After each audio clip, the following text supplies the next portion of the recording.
Hi అండి, welcome back to our channel. ఈరోజు నేను మరొక రెసిపీతో మీ ముందుకు వచ్చానండి. రెస్టారెంట్ స్టైల్లో దొరికే మనకు ఎగ్గు ఆలు కీమా మసాలా చాలా బాగుంటుందండి. ఇది సూపర్ టేస్టీగా ఉంటుంది. నేను చెప్పే విధంగా మీరు వీడియోని స్కిప్ చేయకుండా చూసారంటే ఇది తప్పకుండా ట్రై చేయొచ్చు. చాలా టేస్టీగా ఉంటుంది.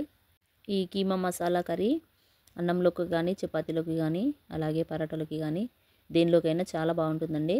ఫస్ట్ టైం మై వీడియోస్ చూసినట్లయితే మా ఛానల్ని సబ్స్క్రైబ్ చేసుకోండి. ఇప్పుడు వీడియోలోకి వెళ్దాం. ముందుగా నేను ఒక 5 ఉల్లిగడ్డలను తీసుకున్నానండి. వాటిని పొట్టు తీసేసి ఇలా సగం సగం కట్ చేసి వాటర్లో వేసి కడిగేసాను. అలాగే ఇందులోకి 2 పచ్చిమిర్చి, అలాగే 2 ఆలుగడ్డలను ఇలా పొట్టు తీసేసి వాటర్లో వేసుకున్నాను. దీనిలోకి అలాగే ఒక టమాటా కూడా తీసేసుకొని వాటిని నీట్గా కడిగి చిన్న చిన్న ముక్కలుగా కట్ చేసుకోవాలండి. అలాగే కొద్దిగా కొత్తిమీర కూడా ఇదే వాటర్లో కడిగేసి పక్కన పెట్టేసుకున్నాను. ఆనియన్స్, పచ్చిమిర్చి, టమాటా, కొత్తిమీరను చిన్నగా కట్ చేసుకోవాలండి. చిన్న చిన్న ముక్కలా కట్ చేసుకోవాలి. ఈ ఆలుని మాత్రం తురుముకోవాలండి. అలాగే ఇవి కట్ చేసేలోపు ఎగ్స్ని నేను ఒక 5 తీసుకున్నాను. అవి పొయ్యి మీద పెట్టేసి వాటర్ వేసి కొద్దిగా సాల్ట్ వేసి ఉడకబెట్టుకుంటున్నాను. ఈలోపు వీటిని కట్ చేశానండి. ఇలా చిన్న చిన్నగా కట్ చేసుకోవాలి. ఆనియన్స్, కొత్తిమీర, పచ్చిమిర్చి, అలాగే టమాటాను కూడా చిన్న ముక్కలుగా కట్ చేసి పెట్టుకోవాలి. ఆలుని తురుముకున్నానండి. ఇలా చూడండి, ఇలా తురుముకున్నాను. ఇప్పుడు బాయిల్ అయిన ఎగ్స్ని కూడా ఇలా తురుముకొని అవి కూడా ఒక గిన్నెలో పక్కకు పెట్టుకోవాలి. ఇలా అన్నీ చిన్న చిన్నగా కట్ చేసుకొని పక్కకు పెట్టుకోవాలి. మనము కీమా చేసుకుంటున్నాం కాబట్టి అన్నీ ఇలానే చిన్నగా తురుముకొని కట్ చేసుకొని పక్కకు పెట్టుకోవాలండి. ముందుగా స్టవ్ మీద మూకుడు పెట్టుకొని దానిలోకి ఈ మసాలా కర్రీకి సరిపోయేంత ఆయిల్ వేసుకోవాలి. ఆయిల్ హీట్ కాగానే కొద్దిగా జీలకర్ర, కొద్దిగా సాజీరా, అలాగే ఈ స్టార్ పువ్వుది కొద్దిగా మొగ్గ, ఇలాచి, మిరియాలు, లవంగాలు, జాపత్రి వీటి వరకు మసాలాలు వేయాలండి. వేసి ఈ ముందుగా కట్ చేసి పెట్టుకున్న ఆనియన్స్ ముక్కలను ఇందులోనే వేసుకొని ఇవి మంచిగా దూరగా వేయించుకోవాలి. ఇవి కొద్దిగా కలర్ వచ్చేదాకా వేగినాక దీనిలోకి రౌండ్గా కట్ చేసి పెట్టుకున్న పచ్చిమిర్చిని కూడా ఇందులోకి వేయించుకొని మంచిగా ఈ రెండింటిని కలుపుతూ వేయించుకోవాలండి. ఇవి వేగినాక మనం ముందుగా తురిమి పెట్టుకున్న ఆలు తురుము ఉంది కదా, ఇది కూడా వేయించుకోవాలండి. ఇది మాత్రం పచ్చి ఆలుగడ్డనేనండి, ఉడకబెట్టింది అయితే కాదు. ఇది పచ్చి ఆలుగడ్డ తురుము. ఇది ఇందులో వేయగానే కొద్దిగా మూకుడుకు అంటుకుంటుంది. దీన్ని కొద్దిగా సిమ్లో పెట్టుకొని వేయించుకోవాలండి. అలాగే అది కొద్దిగా వేగిన తర్వాతకి అల్లం వెల్లుల్లి పేస్ట్ వేసుకొని మొత్తం కలిసేలాగా కలుపుకోవాలి. ఈ ఆలు తురుము వేయడం వల్ల చాలా టేస్ట్ వస్తుందండి. కర్రీ చాలా గ్రేవీగా చిక్కగా ఉంటుంది. తప్పకుండా ట్రై చేయండి ఈ కర్రీని మాత్రం. అలాగే దీనిలోకి కొద్దిగా పసుపు వేసుకొని ఇది కలిసిపోయేలాగా మంచిగా కలుపుకోవాలండి. సిమ్లోనే పెట్టుకోవాలి, లేకపోతే ఇది అడుగంటిపోయి మాడిపోతుంది. అలాగే ఒక టమాటా కట్ చేసి పెట్టుకున్నాం కదా చిన్న ముక్కలుగా, అది కూడా ఇందులోకి వేసుకొని కలుపుకోవాలి. అలాగే ఇక్కడనే మనం ఉప్పు కారం అనేది వేసుకోవాలండి.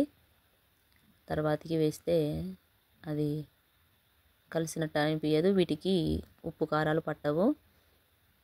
ఆలు, టమాటా, ఆనియన్స్కి మంచిగా ఉప్పు కారం పట్టేలాగా ఇక్కడ వేసుకోవాలండి. వేసుకొని కొద్దిగా కలుపుకొని అది కొద్దిగా వేగిన తర్వాతకి ఇందులోకి 2 కప్పుల వాటర్ వేసుకొని మనకు దీనికి సరిపడా మసాలాలు కూడా ఇక్కడనే యాడ్ చేయాలండి. అలా అయితే మనకు ఇదంతా చిక్కటి గ్రేవీలాగా రెడీ అయిపోతుంది.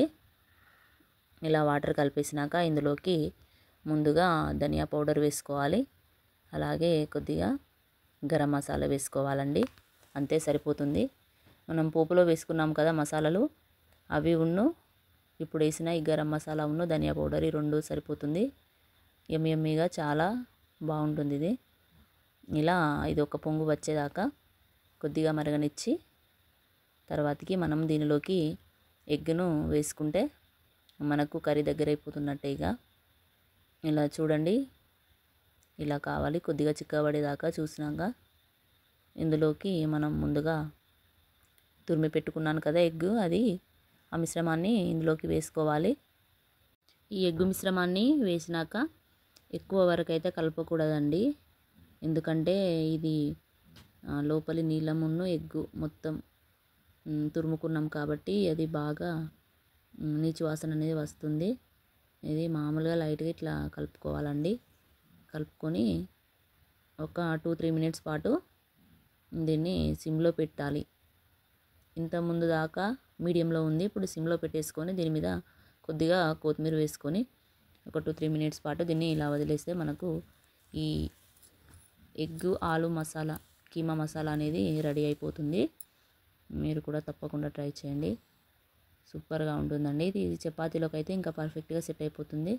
ఇలా కొత్తిమీర వేసుకున్నాక ఒక 2-3 మినిట్స్ తర్వాతకి మూత పెట్టి తీసి చూస్తే మనకు ఇలా అయిపోతుందండి. ఇప్పుడు ఇది అన్నంలోకి వేసుకొని తినడమే. సూపర్ టేస్టీగా ఉండే ఎగ్గు ఆలు కీమా మసాలా. థ్యాంక్ యూ అండి నా వీడియోస్ పూర్తిగా చూసినందుకు. అలాగే ఫస్ట్ టైం చూసిన వాళ్ళు సబ్స్క్రైబ్ చేసుకోవడం మాత్రం మర్చిపోకండి. Thank you for watching.